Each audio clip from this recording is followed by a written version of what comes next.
ஆளுநராக சிறப்பாக பணியாற்றி அவர் அடுத்து நாகாலாந்துக்கு ஒருவேளை ஆளுநராக போகக்கூடும் என்று 2 நாட்களுக்கு முன்னால் ஏடுகள் ஆர்வமாக யூகம் தெரிவித்த போது அவர்கள் இந்திய நாட்டினுடைய துணை குடியரசுத் தலைவராக வைஸ் பிரசிடென்ட் ஆஃப் இந்தியா, அவர்தான் ராஜ்யசபாவுக்கும் சேர்மன், வைஸ் பிரசிடென்ட் தான் மாநிலங்களவைக்கும் அவைத்தலைவர்.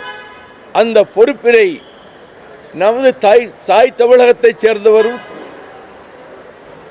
வீரமும் விருந்தோம்பலும் நிறைந்த கொங்கு மண்டலத்தினுடைய ஒரு பிரதிநிதி போல இங்கே இருந்து அரசியல் நடத்திய அவர் குடியரசு துணைத் தலைவராக பொறுப்பேற்க இருப்பதற்கு எங்கள் மகிழ்ச்சிகரமான வாழ்த்துக்களை மறுமலர்ச்சி திராவிட முன்னேற்றக் கழகத்தின் சார்பில் தெரிவித்துக் கொள்கிறேன்.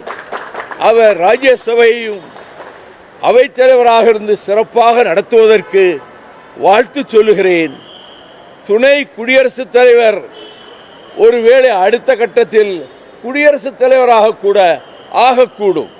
எனவே கட்சி எல்லைகளை கடந்து நம் தாய் தமிழகத்தினுடைய ஒரு தமிழர், நல்ல பண்பாளர், கட்சி எல்லைகளை கடந்து அனைவரையும் மதிக்கக்கூடிய சிபிஆர் அவர்கள் துணை குடியரசுத் தலைவராக பொறுப்பேற்க இருப்பதை உணர்ந்து எங்கள் வாழ்த்துக்களை பாராட்டுக்களை மறுமலர்ச்சி திராவிட முன்னேற்றக் கழகத்தின் சார்பில் தெரிவித்துக் கொள்கிறேன். இந்தியா கூட்டணி சார்பில் துணை குடியரசுத் தலைவருக்கான வேட்பாளர் அறிவிக்கிறதுக்கு ஆலோசனை நடத்துறாங்க. ஒருபுறம் சிபிஆருக்கு வாழ்த்து தெரிவிக்கிறீங்க. இந்தியா கூட்டணியுடைய நிலைப்பாடு என்ன? அவர் அறிவிக்கப்பட்டதில் நான் மகிழ்ச்சி அடைந்தேன், வாழ்த்து சொன்னேன். இந்தியா கூட்டணி என்ன முடிவெடுத்து யாரை நிறுத்தப் போகிறார்கள், அங்கே போட்டி இருக்குமா என்று இது பற்றி நான் இப்பொழுது யூகமாக சொல்ல முடியாது.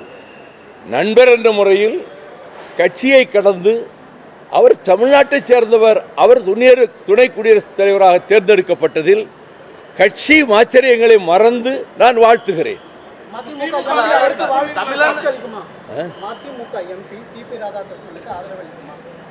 அது இந்தியா கூட்டணியிலே அங்கம் வகிக்கின்ற தமிழகத்திலே தலைமை தாங்குகிற திராவிட முன்னேற்றக் கழகமும் தோழமை கட்சிகளும் அவர்கள் ஆலோசித்து முதலமைச்சர் மூலமாக அறிவிக்கின்ற அந்த அறிவிப்பின்படி மறுமலர்ச்சி திமுக நடந்து கொள்ளும்.